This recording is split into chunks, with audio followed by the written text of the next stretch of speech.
Memnon Warrior. You know, my very first sponsor was Warrior Republic MMA. And we got some gear. Let's see what's in it.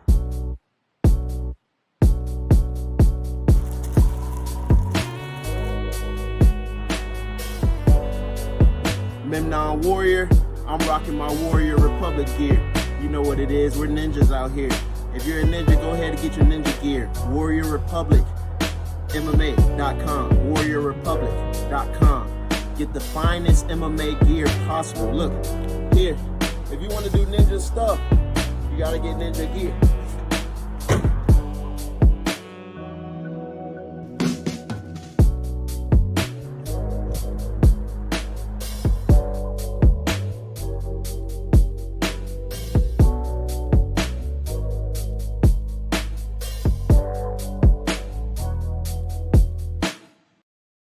Got your Memnon shorts on. That's how you gotta be. You ain't chilling unless you got them on. Yeah. We're just gonna shoot the shit. For sure, for sure. That promo, that was so funny because I was telling Matt, I'm like, I wonder when that stuff's gonna get to him. And then Matt's like, oh, look what I just got to my phone. What's up, Emmanuel? Sorry, buddy, I gotta get water. What up, Matt? I think I got to the house around like I think yesterday, right when I left. Oh yeah, that was so cool, man. I was so stoked when I saw that. It was awesome. For sure. Yeah, it's pretty cool. I like how the editing came out. Mm-hmm. You did that all yourself? Yeah, I've been using InShot. Oh, I don't know that one. Yeah, I'm not familiar with that one. Let me tell you though, dude, I'm impressed. Your editing skills are getting better. It's really good. in there a little bit, especially on YouTube, man. Yeah, dude. Coming a long way. Coming a ways. So what you guys think about the fights? We didn't get to We watch. actually didn't get to watch this one. Dude, they was wild.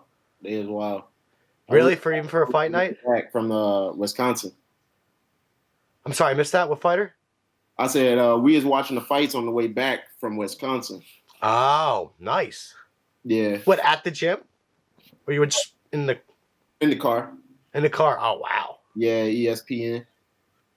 You got a good cell phone reception. I couldn't do that. Yeah. So that's sick, dude. What was your favorite fight? Since I didn't see him, you can educate me a bit. Probably the Elkins fight for sure. Wow. But so he came with a W. That's the only person that, I trained Midwest. Represent. Sweet. Yeah. But he got a big win, rear naked choke. Nice. That's cool. That's how you do it. Is he like, how good is his ground game? Like, I guess some people are knowing now, but he's just tough everywhere, bro. He's just tough everywhere. Like, he's just a scrappy ass, like, he's just a scrappy dude. Yeah, we were trying to watch the fights, but we were doing the Kevin podcast. Yeah, exactly. Kevin Worth. Remember Mr. Nice Guy, the other guy who likes wearing our shorts? Basically, it's gonna drop right before this interview. Okay, cool. I'm gonna watch that then after I get off. Mm-hmm. Yeah, cool. Yeah, we're talking about our movie we're working on. Okay. Talking about traditional martial arts. It's that kind of stuff. Okay, cool. I'm gonna make sure I roll up and watch that. Yeah. Definitely. But yeah, it went well. He told us a little bit about his fight and, how he kind of saw it. So I thought that was interesting than how I kind of thought with you. So, it was not going to get spoilers or anything. But yeah, man, you should like it if you watch. Yeah. I fought the guy he fought, I fought his younger brother, Motaz. Mm-hmm. Right. And that's not a fight we have recorded. I think that was before we even met you, right? Oh, shit. What happened? Yeah. Yeah, that was a fight a while back. I was like 18, 19. Wow. What was that, like your first, second, third amateur fight? What was that? I want to say my fourth because I was 3-0. Wow. So up until that point, he broke it. Wow, that's interesting. Yeah. Tough guys, man. They're tough. Yeah, the Oscar brothers, they're cool. Mm-hmm. So you've talked to them. You chilled with them. Man. Okay. That's some good beefs for sure. The Khabibs of the Midwest. All right. What did you say? I said the Khabibs of the Midwest. Oh, yeah. So tell us where you've been, man. Yeah, actually, that's why we're here. So, yeah, man, what has happened recently with you? With me, you mean like Pettis? Absolutely. That's just nothing. That's just a little something.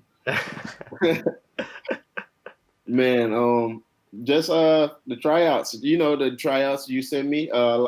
Like a few people sent it to me, but I had to give Vince his credit. Vince, my teammate, he's the first guy to send it. He was the first guy. And yeah, it's just you show up. It was a lot of people. It's weird because when I saw it, I was like, oh no, it says like everybody from like 0 to 78. So like they're going to have the little kid who's like kind of good at kicking, but doesn't know if he wants to fight. Hey. They're going to have the amateur guys that want to go pro. I'm like, this is going to be chaos. Hey, it was so many people. But it was really like everybody is, you could see who was the real fighters. You could see who was the fighters, and you could see who was like the people that's just, they think they like, you know, they like it. Like you see who was like, there's a difference between like a person that's doing it full time and a person that's just like deciding if they want to do it or not. And yeah, that the cream of the crop, you know what I mean? Like the people, you can see who was really pushing and who wasn't. And one of the things Anthony Pettis said, he is like, we're just looking for a flow. We don't care if you go hard and everything. We don't want all that. We want to see if you can flow. We don't care if you tap and all of that. And in my head, I'm thinking, I'm about to smash these people. I'm about to go hard, man. I'm about to go fucking like 100%. But well, that's interesting. That's really interesting. Gotta let them know who Memnon is. You say what? Gotta let them know who Memnon is. I'm saying I didn't come here to freaking cruise by and get a little, you know. This ain't a training session, right? It's exactly, you know. And I bet you're not the only one that felt that way. Yeah, it wasn't no training session at all. It was people was competing, and there were some guys that was like legit, and then a couple guys actually they guys that I fought on the same card as before. So it's like some legit guys. Wow, that's really cool. So like, you know, I'm gonna start with like guess, right? Did they do the physical part first, or did they have you do the jiu-jitsu and sparring? Dude, there was so many people. It was all over the place. It was just the more I think about it, looking back, it's just like, wow, that actually happened. You know what's so amazing? You said that, like, and you think out of all those people, like, he really gravitated to you. So let's go from the beginning. Like, what was the gym like? What is the name of the gym too? And like, you walking in, give me your first impressions. All right, so everybody's in the car still. I went with my friend Camila, my friend Ola, who kind of like does like networking for me, and then my friend Walter, who's my camera guy. And nice. When we got there, I just had to take a piss. So I was like, guys, wait in here. We was an hour early. It's 3:30. It started at 4:30. I went in. First thing first, I get there's a lot of people in the line. So I walk up. I'm like, can I go to the bathroom? Go to the bathroom, knock that out, come back, get my slip. And it's a slip. It's like a score sheet. And it says, what did it say? It said physical, fitness, striking, grappling, and personality. And each one was from 1 to 10. So it was like a judge scorecard. And then the other sheet was just like, you know, a waiver and stuff like that. So I go back to the car, I fill it out, we come back in, I change it to, you know, my Game of Death fight shorts, Warrior Republic, MMA.com, you know. Co-designed by Memnon. Actually, yeah, a lot of people don't know that. I don't want to break up your story, but like, you know, we actually let him have a little free thing with the design. How many fighters get to have their say with that? So thanks a lot, buddy. That was really cool. Yeah, you know what I tell people when I tell them why the colors? I was like, they asked me like, what's my design? Like, you know, what type of design would you want? And you know what I say? I'll be like, you ever seen Game of Death? And then there's like, say less. Oh, wow. You know, this is exactly. And but yeah, all you need to know. All you need to know, Bruce Lee. You know, shout out that legend. But we went back in, and then everybody went. The gym is huge. The gym is Bridgewater Performance, and yeah, it looks big. I think it's where the Milwaukee Bucks. I think they train there sometime. Oh wow, cool. If I'm not mistaken, because they got like huge like paintings of the basketball players, like Giannis, and stuff. And I think it's like, if I'm not mistaken, I think at least Giannis trained there before. Oh, dude, that's really cool. You know who Giannis is, right? No, I personally don't. just watch MMA and jiu-jitsu, so I don't know anything out of that. Me too, but he's like a, they call him the Greek freak. If you've seen a picture of him, Oh, really? you'll probably know who he is. But Okay. yeah. So it's a big gym, man. It's a big gym, all types of equipment. I'm just looking around, and really I'm just I'm in the mindset of like when I fight. So I'm like not really saying much, not really thinking much. I'm just in that flow, you know. I'm ready to take care of business, and so I'm like around where everyone's at, and like we're just waiting to see, you know, when it starts at this point. And after I already turned in my slip and waiting in line for that and stuff, so they took my picture when I turned in my slip. They took my picture, and so I had to keep that scorecard on me at all times because it had my picture and it had my number. And so that's how they know like who you are. And then when they call your number, you got to go out to say you got to go out to the bench or go out to the burpees or this or that or that. And so I kept that scorecard on me. And when it started up, Pettis, Macy Barber, GM3, Pettis' manager for Showtime Management, his name was Scott, I think. And they all came out and just gave the speech of how it's going to go. We're going to be in groups, and every group say this group is going to be the numbers 20 to 40. You guys go over here and do this. 40 to 60, you guys go over here. My number is 63, so I was the last group. So 60 through 100 something. And then I went out there. And the very first test I did was the grappling sparring. So you just get matched up. They'd be it don't matter the size. They'd be you and you go. GM3. Really? Yeah. GM3 and Macy Barber was the judges for grappling, and Anthony Pettis and Sergio Pettis was the judges for striking. Yeah. And it's like right in front of each other. And you guys like just duel in front of them, in front of their little judge table. It was wild, man. It was wild, and so. My grappling, I get matched up. I go out there, and I'm just waiting to see what what the guy gives me, and he just tried to bone rush me. So I just rode into an arm bar almost, and like I went from the arm bar. I didn't quite have it. He is fighting. He wasn't fighting good, but it was like he is fighting. He's like super squirrely, like awkward and stuff. So I was like, you know what? I got this Kimura locked. I'm gonna just keep it locked. And so I rolled over. He kept rolling, and then eventually I just finished it, let it go. They're like screaming tap because the guy obviously didn't want to tap in front of Anthony Pettis. So yeah, right. They're screaming tap. And he is already tapping, but as soon as I locked it, it was so deep.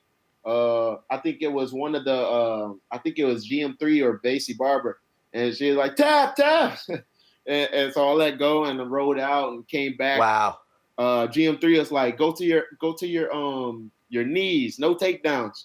And so I was standing up, I dropped down, and then he came, I jumped guard, and then he was just moving. So I was like, all right, I'm not gonna play the guard game. I get back up, I took the headlock and then rolled and then sunk in the darts, choked him out, and then he tapped, and then after that, GM3 was like, time. So we went back, and they gave me an 8.5 out of 10 for my grappling. That's pretty damn good. And because it's like you get 2 minutes. That's it. Everybody. That's not enough, right? That's so small. But it's so many people, though. It'll probably be all night if you get a full, But after that, she was like, on my score sheet, she was like 8.5. Knowledge and timing and awareness is great. And so that was cool. But yeah, man. So grappling, I think I went to the fitness, and the first fitness test was burpees with the strength coach there, the guy that do all the strength conditioning for I want to say Pettis and them, and right. He pretty much he is a cool dude. He was like screaming at people like saying, "I'm gonna punch you in the fucking face!" Like, put your fucking hands up. and Wow. and you're fucking tired. You're fucking tired. And he's just trying to distract your mind so you can stop and he's testing your mental toughness pretty much. Yep. Yes, sir. And I'm just here, boom, burpee, boom, boom, going the whole time. He comes in front of me and he starts screaming, "You're fucking tired! You're fucking tired!" And in my head, I'm just like, I'm like, oh man, I'm about to show him, like I'm about to, and I'm just going boom, boom, boom, boom. And he's like, oh man, I like this group. So we go from there, and then at this point, I'm grouped up now because with the sparring, obviously, it's not like we're a group, but with the fitness, we're a group. So everywhere us four go, we're going to this one and then that one. So we went from there to the bench press, and it's just 135 on the bench press and how many you could do. And I was just like, damn, I should have never hit traps and back and shoulders. Yeah. Before this, because I hit him hard, man, like heavyweight, and all of it still, even right now, it's still pretty sore. Damn, dude, that sucks. I know, and I could have easily got the highest one, which is 35, but I did 17 of them, which is still pretty good. That's hell yeah. That's still pretty good. So I was okay with that, and I was like, even if I hit 35, I would have been beat for the striking because we did striking right after that. Yeah, get all the lactic acid buildup from working out. It was tight. Even with the 17, it was so tight. And but hey, you know me, the kicks. I'm known for the kicks. So for the striking, I was like the only one in the striking department. Well, hold on. I'm skipping a big step. Yeah, of course. Actually, I'm skipping another big step. Even before I did all of this, me and Pettis was chopping it up before. Really? Before it even started. He came up to me randomly because I was just warming up. I was throwing kicks. I was like hanging on the bar and, doing my regular warm up. And he came up to me and we just started talking about my fights and like where I'm from and all that. And then he left. And then I'm continuing my warm up. Then he came back to me and like to finish the conversation. So he already liked me from the jump. And then all right, fast forward now. Before we went to the striking, after the bench press, we did the jump, the vertical jump. And the strength conditioning coach left his station to come watch me do the jump. Yeah. And you see him in the background. If you watch the video I just dropped, you see him in the background standing there with the long hair, and he's like watching. And then I do the first jump. I do the first one, boom. I'm like almost at the very top. It's only 3 red left, 3 red bars left. And yeah, and he's like, oh shit. And then the one you see is the last jump. Because I only use that one for the video. So then I go for the last jump, boom, and I think I leave like 2. I hit like 1 more, so there's only 2 left. And he is like, man, that's the highest one. And then they calculated it's like a 33-inch vert. So that post you put was funny as hell when you're like, oh, what do you think of my vertical height test? Oh my god, yeah, that was awesome. Yeah, that was smart, and I thought Pettis would see it, right? But yeah, his management team. Well, it's him, I think, because I don't know if he would have someone else have it, just because they haven't put nothing into it yet. But he got this Instagram, like a couple Instagrams called Showtime Management and Showtime Championship, and they say they're run by him. So wow, both of them be liking all my posts and stuff. Sick, dude. Yeah, man, when you get the management, I know what you're saying. You don't know if it's him or somebody that discovered him. But if it says his name on it, it's him. He's commenting on their stuff, and he's like, so there's someone in his camp. Yeah, definitely. Someone in his camp is a fan of Memnon Warriors. Dude, it's fucking awesome, Just like think where you were a year ago, and then that, like, it's so cool. But yeah, we should have those karate shorts coming out in a month. Yep. Oh, them. Those might be the only shorts I might switch it up in. I'm kind of used to my Warrior public shorts, Game of Death shorts. Right. Yeah, man. It took a long time for it to come, but let me tell you, I think it's going to be pretty sweet. Yo, I was talking to somebody the other day about this. The Muay Thai shorts. That's kind of like what they look like, right? It's kind of like between a karate shorts and a Muay Thai shorts. Like probably more slits for you to kick. Karate shorts. How do karate shorts look? Are they like a shorter style? Yeah, With like exactly. Yeah. Just think like a normal UFC board shorts, but like mid thigh cut. Yeah, mid thigh cut and then like more slit length for you to like okay, kick. okay, yeah, and they're gray and black, right? Yeah, yeah, exactly. It's got the chainmail and shit. It'll Well, be yeah, cool. it's got like a That's gonna be chainmail. fucking It's sick. got like an armor print. Yeah, like you're gonna look like you're wearing armor, son. You know. That's gonna be fucking sick. I can't wait to fight. No, And those are official because as much as those ones you're wearing are really cool, yeah, they say warrior when we were like fucking around with names. So yeah. now that Hey, we, you know what though? what's up? You know what though? What's up? I'm getting some new ink tomorrow, and I'm gonna send it to you guys, the official art. But you should put this art on the shorts for like just my shorts, the ones I get. You should put like the art, the tattoo on there. Oh yeah, dude. Fuck yeah. Send it to us. Send We'd it to love us. see it. I like surprises though, so don't ruin it for me. When you got it, send it. Yeah, I'm gonna send it after. Fuck yeah, man. That's sick. I'm about to go through like 9 hours of pain. Wow, dude, that's awesome. Yeah, man, that's part of your fucking, story and who you are. So of course, Yeah, yeah. we'll rock the That's same colors or anything else. training right there. That's the fucking mental training. Fuck yeah, dude, that's cool as fuck. Yeah, no, I know some people don't think it's like I only have a little tattoo, but like doing a whole sleeve or a whole back, it's fucking crazy. That shit hurts. People be like, tattoos don't hurt. That shit hurts. Oh, it fucking hurts real bad. Especially if it's bone, like where it's mostly bone and no muscle and Mhm. shit. And it's I ain't even gonna. You just gonna see it. I ain't gonna say where or nothing. You just gonna. Yeah, as long as it's not on your butt, like then. I'm just kidding. But yeah. Neck this tattoo. Shit, who's this? No, take this off. I don't need this right now. All right, so let's start right from. So yeah, man, you're at the Pettis gym, right? And he's like Okay. kind of talking to you on the side while you're warming up. So I'm on my way to do the last tryout. Well, not the last tryout, but the last workout, which is the striking on the pads. And I'm walking to the cage, and he's coming out of the cage, and he grabs me this side. He's like, "Hey, man, you already made it. You know, you already done it. Blah blah blah blah. Be expecting a call from me." So then I'm like pumped up, and so yeah, just to have him like keep singling me out, just show me he real recognized real. Yeah, man, that's wild, right? And you're just, striking, right? And he's watching you do pads, or you guys did sparring first.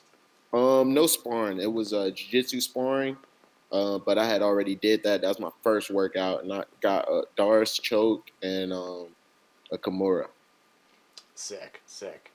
And Mhm. he already saw you talking like you when you were just warming up before this. Did he was talking to you on the side, like even early on? We chopped it up a few times, so we I think he could sense that I was I was already I've been in there, I've been in there because everybody else they had like I don't know, they had like a freshness, a greenness to them. I was the only one that I'm not trying to talk. I'm there to compete. And I was in that state, that flow state. So he could sense that probably.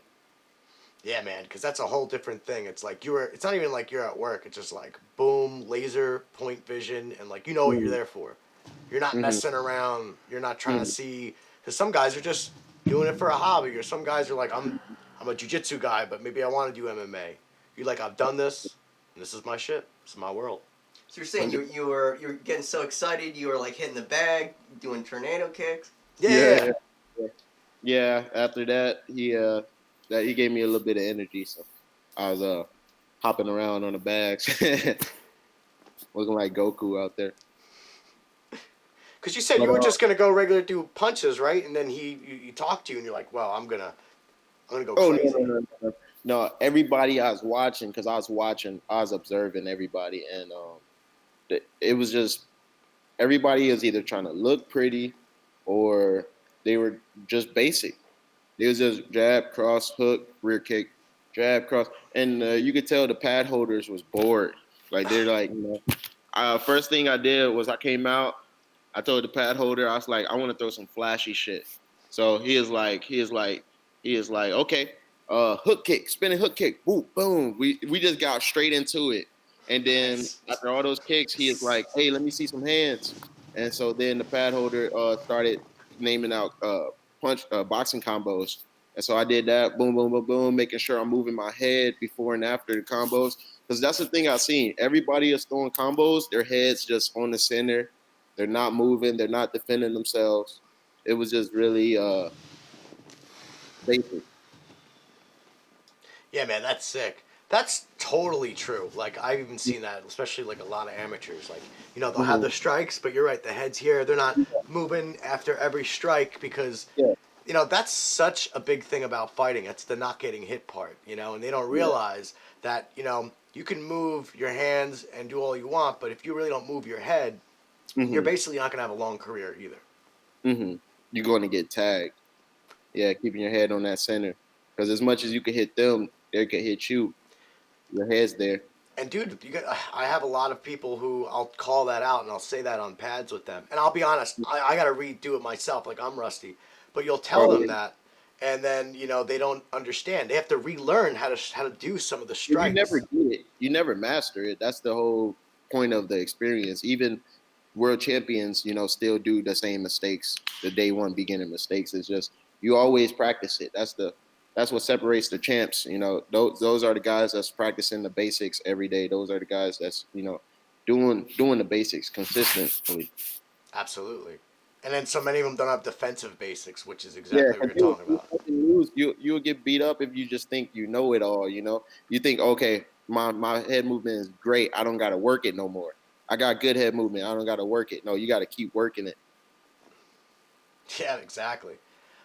So yeah, also like there was a little bit more you were telling us too. I remember you also said like you were warming up and people just kind of were looking at you, and your friends. Oh, yeah. I think I was getting recognized a little bit. I didn't notice because I was, when I'm in that zone, like if you could talk to me about, you could say the funniest joke in the world at me at the backstage for a fight. Like I'm just like, oh, I'm very short. I'm very short, so I didn't notice nothing. I was just dialed in. I'm like, okay, that's the vertical jump. That's all that matters right now. Okay, the bench press. That's all that matters right now. I didn't see nothing else. There's hundreds of people in the room. I ain't see nothing else. But the girl, my friend that I was with, she was telling me how everybody is like giving me looks and everything, and then people will come up to me. And this did happen a few times. People saying like, "Hey, what's up? What's up? What's up?" But I didn't think nothing of it. But then she had told me how people were saying they recognized me from Street Piece. And then that's awesome. Yeah, and then a couple guys actually did come up to me and say like, "Hey, like I seen you on Street Piece." Oh, that's cool. They actually like weren't scared to be fanboys. They came up to you and were cool. Yeah. And then also when we left, we ended up going to a gas station nearby to get gas. And one of the guys, somebody walked up to me and was like, "Hey," he said something like Conor McGregor's shoulder. And I was like, "What you mean?" Because I didn't hear what he said. He said TFC. And he's like, your last fight, you was using the Conor McGregor shoulder.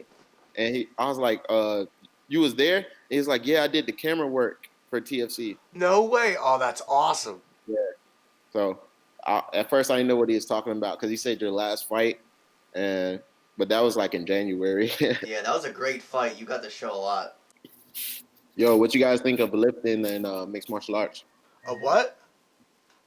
Like, let me change this question better. What do you guys think of GSPs? How GSP took like different sports, different workouts from different sports, and put it into his mixed martial arts. Oh, it's freaking genius, right? Especially it's genius. Gymnastics, all that stuff. Yeah. He said, he said if you take, did it earlier. You say what? He wished he did it earlier. I'm sorry. Yeah. He said if you take a gymnast and match a gymnast up with any other athlete, basketball, soccer, whatever, and you tell the gymnast to do what they do, they could do it. If you tell them to do what the gymnast does, they can't. They can't reenact those movements. Like, yeah, man, absolutely. I mean, you look at the Olympics when they do the rings or any of the performances a gymnast has to do. Even Somersaults. Even like you look at traditional karate and like a modern mixed martial artist, like they do like the same good 1-2s, a roundhouse kick, but they can't do like a kick to someone's head, really high up and straight. Like you have really good flexibility for head kicks. That wasn't mixed martial arts years ago, you know. So yeah, the gymnasts, like even talking to Kevin, like doing the somersaults and the tricking. I'm sure you've seen a little bit of martial arts tricking too. All that is like from gymnasts. And you know, and you're right. It's incredibly hard to do their movements. Do you ever see a body of a gymnast? It's freaking ridiculous. Yeah, I've been mixing a little bit of like bodybuilding and gymnastics into it. So. Oh, cool. So tell me a little bit about that. So what are you doing, Mr. GSP? Looking at greatness, trying to copy it. I'm doing like 3 days with heavy weight out the week. So Monday, Tuesday, Wednesday, I start off my morning with some heavy weight. And if I got to drop weight, I drop weight. But I try to stay heavy. And then and with my calisthenics, I'm adding weight to that. So I'm trying to master my body weight pretty much. Wow, that's crazy. How much do you actually have to do regular body weight before you can mess around and put like a plate on your back with push-ups? You never know. You just got to start. You just got to start with the weight.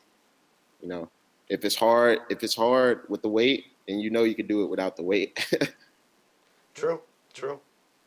I'm just throwing myself in there. I've been doing it for 2 weeks right now, so that's just something I'm gonna keep doing and see how it plays into my MMA, my mixed martial arts. So you never really know if something works until your next performance, because your next performance shows how your training has been. So yeah, like how do you juggle though doing that kind of strength training with like your grappling and striking, all the other stuff you have to do? Well, morning and night. Right. That's really it.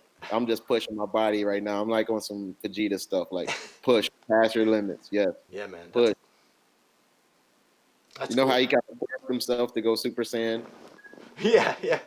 He's like, either I'm gonna go Super Saiyan or I'm gonna fucking die. Like that's what it is. It's forcing yourself past your limits. It's like, okay, if my body breaks and fail, okay, I'm gonna keep doing it. I'm gonna keep doing it until I get better. So what about overtraining then? Overtraining? See, that's the thing. I only do 3 hard days, and other days I'm like going hard in my movement. I'm going hard on my striking. I'm going hard in the invasiveness, the mobility, movement training, as far as footwork, as far as flexibility, stuff like that. So that's how I balance it out. That way, I'm recovering while I'm working and hitting my cardio hard and my technique hard. And then back on Monday, it's right back to the 3 days hard. So Monday, Tuesday, Wednesday. Then the next days, Thursday, Friday, Saturday, Sunday, I'm recovering and working. I'm getting better. And do you just do like regular boxing, striking movement, or like you doing stuff outside of martial arts to recover? I'm doing everything as a martial artist. So I'm working the boxing. I'm working my grappling. I'm getting it in everywhere, really. So you got to work everything. At this point, you can't just work one thing. You got to work everything. You got to be good everywhere. Absolutely. I'm just asking that question for a lot of people. They like try and, especially myself, they try to emulate what you guys do. And then like, maybe someone will do 3 hard days and they're like, man, I'm too sore. I can't just jump around the same.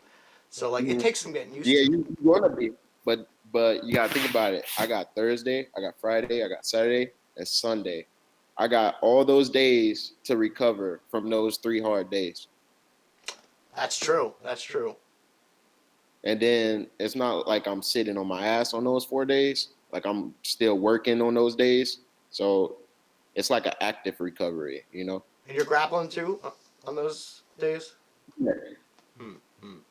That's very good. That's impressive too. And grappling is one of those things you could go hard and have no injuries, So you could do that 7 days a week and be okay. Right. You're just pushing more cardio than anything, But anyway, getting better. Going back to the gas station, right? Because that's basically cut out. Some guy recognized you from TFC. Yeah, that was pretty cool. But it makes sense. It's a Midwest like tryout, so it makes sense. There's a lot of Midwest guys there. Absolutely, but Memnon Warrior, you're making a big like stink out there, bro. People notice. Yeah, they're a little slight, little something. But you know what it is though? It's like local respect. Like around here, like Frankie Hmm. Edgar gets a lot of respect. Like if we see any of these fighters, people won't even be like, "What's up?" They'll just give like a nod or something. Like so, the Hmm. same thing out there is like you're getting the Midwest, or Indiana or Illinois respect, so to speak. Hmm. Yeah, that's the goal is just to be a the biggest out of the Midwest because eventually Indiana, Illinois, Wisconsin, everywhere that's in the Midwest, the whole other area is just gonna be on my back, because when I do make it out, they're gonna be like, "Oh, he's from the Midwest." They're not gonna say he's specifically from here. They're gonna be like, "He's a Midwest from the Midwest." Kind of like the Rufus Sport guys. Yeah, definitely. Well, what you don't realize, because even before the podcast, I've interviewed a couple MMA fighters and people like that and grapplers. And one guy we talked to, he was saying, like, you don't realize on the East Coast, amateur Mm-hmm. rules are different. There's no Mm-hmm. ground and pound and none of that. You got to wait till you're pro. Yeah, You guys in the Midwest are basically have a badass culture. You guys probably fight each other outside all the yeah, time. So your rules are like, screw that. Let's make it like it's pro. And the only difference yeah, is you get better. yeah. And then if you go down south, it's even, crazier. Like closer to the West Coast, you can throw elbows to the body as an amateur, but you know Oh. here here up in the Midwest, you can't throw elbows. You can't throw elbows as an amateur. Oh, that's interesting. So even you But guys you have can, certain rules. yeah, even us got certain rules, I which didn't even is know that. it's stupid because you could throw a shin to someone's skull, but you can't throw an elbow. Yeah, right? That's the other hardest bone in your body, I mean, that you strike with. Yeah, yeah, but I get it because there's a lot of amateurs out there that shouldn't be fighting. So No, it makes sense. Got to protect everybody, not just people that yeah, are fighters, people that just think they are and they don't know yet. yeah, 100%. Yeah, it's cool, man. So yeah, how many do you think that's like helped you opposed to other fighters who maybe are where I'm on my side and they're amateurs? They don't get the ground and pound. They don't get like that part. Mhm. Do you think that makes you farther ahead than those guys, or what? Um, yeah, because if you don't do it, and if you can't, well, those guys are still training it, but the fact they can't do it in a fight, that's like that's big. You can't do it in a fight. You're not gonna be used to doing it in a fight. You got to do it in training, do it in the fight, just the same. So that would be kind of weird. I'm not too sure if it gives us a big advantage over those guys because they're still training ground and pound. I would assume. So it's just a weird rule. It sucks. Yeah. Me, I felt like I was when I was like 18, and as an amateur, I feel like I could have finished a lot more fights with elbows. Because there's times I would take a guys down and just be in their half guard or side control the whole fucking round, and they're just holding me, and I easily could have framed off and start raining elbows and finish the fight. So um, that's something. It holds you back. So if I couldn't ground and pound, that's crazy. That's the rules out there for real. Yeah, that's why I brought it up. That's something I wanted to ask you for a That's while tough. because I've known Yeah, that for years. It's not always been like when my dad rode for black belt. There was a Wild yeah. West, and you were allowed to. But as it got more regulated, basically they've instilled those rules. Probably for the last 10 years. So the last 10 years, amateurs can't ground and pound. So what happens after the takedown? They let them up. It's, they just let the grappling commence, and they don't want The any. grappling commence. Yeah, it's like do your wrestling, do your jujitsu, but don't punch. I mean, don't punch, don't elbow. Sounds like some kickboxing or something. Seriously, but Ground and that's pound. why I told you that because you. So for people that don't know, like there's rules in Hey, that different probably makes states. their jiu-jitsu better though. That's actually pretty interesting that you brought that up. I didn't think about that. Yeah, that probably because now they're forced. Now you're forced to work. You're not forced. I mean, you can't just clobber the dude when you're in his half guard. Standing over him, you can't just smash him. But now you got to be forced to looking for submissions and other ways to finish the fight. So that's an advantage, I guess. That's absolutely true. I didn't even think of that. And it goes to show you when you have like a disadvantage can turn into an advantage if you know how to Mm-hmm. look at it that way. But going Mm-hmm. for you at the ground and pound, able to do all that, if you think about it, whether you're allowed to train it or not, you're using it in experience. So on my opinion, I think Mm-hmm. it gives you an advantage over people on the East Coast here. Mm-hmm. Yeah. Yeah, there's gonna be the cons and pros of certain rules. You just gotta find your way to finish a fight or win the fight around those rules. Yeah, 100 So percent. I would think in training, if I knew I couldn't ground and pound in my fight at training, I would probably be forced to look for more finishes in the jiu-jitsu department. Oh yeah, exactly. 100. Yes, sir. But yeah, so going back to the whole Pettis experience, and how wild it was, I can't even tell you Mm-hmm. how awesome it is to watch that. I was so happy for you at the same time. Mm-hmm. Going back to just bring yourself back for a sec. Is there anything you want to just bring out and just maybe we didn't touch that you want to go over? Mm, not really. It's pretty simple. It was. I wish we could have sparred. I wanted to spar. I wanted to show more of my striking techniques. Yeah, I'm surprised they didn't do that, but I guess they want people getting hurt. Yeah, they didn't want people getting put to sleep. Oh man, dude, I totally forgot. This is, the best thing that I wanted to say. Basically, Hmm. when you did the, you had a friend that showed you the flyer, and then I showed you or whatever. I'm sure a bunch of people did, Hmm. and they told you that they're booked, right? You had every excuse not to go. Tell us a little bit about that. Oh yeah. So I had called. I believe it was 2 days before uh, Thursday or so, and I had called before one of my classes I had to teach, and I was just like, "Hey, like I want to make my reservation for the roofing sport tryout. I mean, the Pettis MMA tryout." And the lady told me that she's like, "Okay." So she went and checked everything, and she said that we've reached capacity already for the building because of COVID. So I wouldn't even come if I was you, because and so yeah, she pretty much said it. They're booked. So, and I asked her, I was like, "Hey, is there is this going to be a reoccurring thing, like a weekly thing?" And she said, "No, this is a one-time thing." So I Oh, was just like, "All right, yeah." I was like, "All right, thanks." Click. So then I just kept that to myself. I taught my class or whatever. In my head, I'm thinking like, you know what? I'm showing up anyway. I'm gonna show up an hour early, and shit. If I can't get in, I'm gonna just work out outside the building. Pettis in there, he gonna come out eventually. So that was my mindset. That's crazy. dude, that's awesome Yeah. mindset to have because you're it's almost like you had every excuse to say no, and you're like, fuck you. Yeah, yeah, I'm doing this. And if he has to take a piss or just go to his car, you're gonna see this kid doing tornado kicks outside. yeah. Be like, I was doing tornado kicks in the parking lot.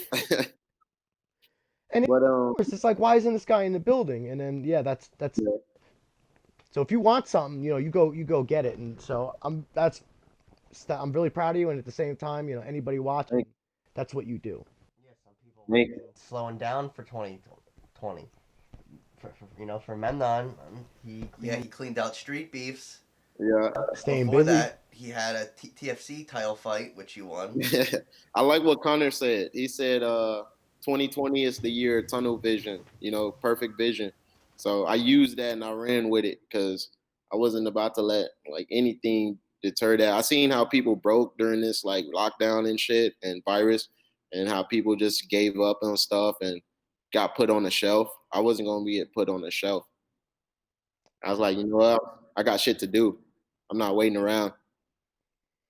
Exactly. Don't be so like a slave to your environment with it. You just basically like, no, this is what I want to do, and the whole world's like this, but I still can do something about it. Yeah, a lot of people, their reaction is so they react to the world around them. I'm trying to like impose my own actions. I'm really focused on my own self and my own actions. I'm not really worried about what the world around me is doing or what's going on. I'm more focused on this, creating my own little reality. Yeah, like you said before. I mean, you were talking like you got to be selfish. Like someone told you that, or like right? Sometimes you gotta Yeah, be yeah, yeah. Some people always, some people I look up to, yeah, they be always telling me you got to be selfish. You got to be, you got to focus on your career. You got to focus on your task at hand. You can't be distracted. But yeah, I had every excuse. I literally, the lady at the place, she told me not to come. I had every excuse. That's just a test from the universe, just testing me, seeing if I really wanted it or not. And then that's just one move of other things I got planned. Like I got some things coming up soon. A friend of mine told me to be thinking quarterly. So don't just think like in the present. Like that think a few months ahead of your fan base. Think a few months ahead of your clients. Just think a few months ahead of everybody else. So I got things lined up. I'm not just gonna do one thing and sit on that. I'm gonna keep making moves. absolutely. And like so many people don't know, if you just do stuff and stop just thinking about doing it, like the universe rewards that. Yeah, just constantly acting, like constantly doing things towards your dream or whatever you got planned, your career, whatever. Constantly doing it. It all comes down to how much do you want it. And you showed how much you wanted. You had every excuse to just watch Netflix and jerk off, but you were like, I fucking want this. Yeah, 100%. So what's next after from here with this Pettis thing and everything before that? Yeah, what do you Well, see this? what's next? I'm about to get into the boxing world. Yeah, Ah, damn. I'm about to get some boxing in. I'm about to be in Vegas next month, and I'm about to be training. You guys gonna see Really? who it is. Yeah, I'm not gonna say who it is yet, but I'm gonna just pop up. I'm gonna just pop up, and you're gonna see. But I'm training with a professional boxer who's got a big name, Awesome. and I'm gonna be going out there trying to kick his ass and gain my respect. Nice. And that'll be an awesome, awesome thing to see, man. I can't wait for that. Thanks so much, Emmanuel Pugh, Memnon Warrior. You guys want to check him out on his IG? It's a Memnon Warrior. His YouTube channel, Memnon Warrior. Don't forget to get your Memnon merch, your And Memnon I'm merch. tees, your hoodies. Everything Memnon you want, the coolest hoodies, everything that has from what his tats are on the shirts. If you guys want to check that out, WarriorRepublicMMA.com. That's WarriorRepublicMMA.com. So if you like what you see, you can go there. Thank you guys for watching, and thank you, sir. I appreciate it, man. For sure, 100%. And hey, we gotta tease them with the fight shorts. So we gotta tease them. We gotta drop a little preview of those shorts. Right here, right now. Right here. We'll put a little B-roll. For sure, Boom! for You have a great rest of your day, man. Keep training, and more of your stories. I can't wait for it. For sure, for sure.